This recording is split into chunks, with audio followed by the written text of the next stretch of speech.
جس انسان کو یہ 10 خواب آئیں تو یہ خواب اللہ کے ولی ہونے کی علامت ہے۔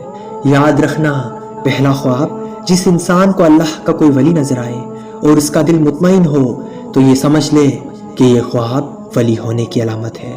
اور دوسرا، جو شخص خواب میں اللہ کے رسول کے صحابہ کی زیارت کرتا ہے، دیدار کرتا ہے، جو حضرت محمد صلی اللہ علیہ وآلہ وسلم کے دوست تھے، خلفائے راشدین اور عشرہ مبشرہ، تو یہ خواب دیکھنے والا سمجھ لے کہ یہ علامت ہے اللہ کے ولی کی۔ اور تیسرا خواب، جو شخص خواب میں اللہ کے کسی نبی کا دیدار کرتا ہے، ان سے ملاقات کرتا ہے، ان سے بات کرتا ہے، یا خواب میں صرف نظر آتے ہیں، تو یہ سمجھ لے تو ایسے شخص پر اللہ کا خاص کرم ہے۔ اور چوتھا، اللہ کے رسول حضرت محمد مصطفیٰ صلی اللہ علیہ وآلہ وسلم کا دیدار ہو، یا آپ نے اللہ کے رسول پر درود بھیجا یا سلام کیا، تو یاد رکھنا ایسے شخص میں اللہ کے ولی ہونے کی علامت ہے۔ جب بھی یہ خواب دیکھو تو اللہ کا شکر ادا کرنا۔ پانچواں، جو خواب میں اللہ کے رسول پر درود بھیجتا ہے۔ چھٹا، خواب میں جو شخص آسمانوں پر سفر کر رہا ہے، آسمانوں کی سیر کر رہا ہے،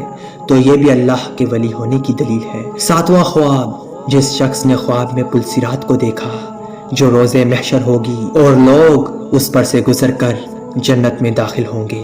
اگر یہ خواب آپ نے دیکھا ہے تو یہ خواب اللہ کے ولی ہونے کی علامت ہے۔ آٹھواں، جو شخص خواب میں آسمانوں پر گیا ہے تو یہ خواب بھی علامت ولی ہے۔ اور نواں، جو شخص خواب میں اللہ کے ولی حضرت غوث اعظم دستگیر کا دیدار کرتا ہے یا ان سے بات کرتا ہے، یاد رکھنا یہ خواب بھی اللہ کے ولی ہونے کی دلیل ہے۔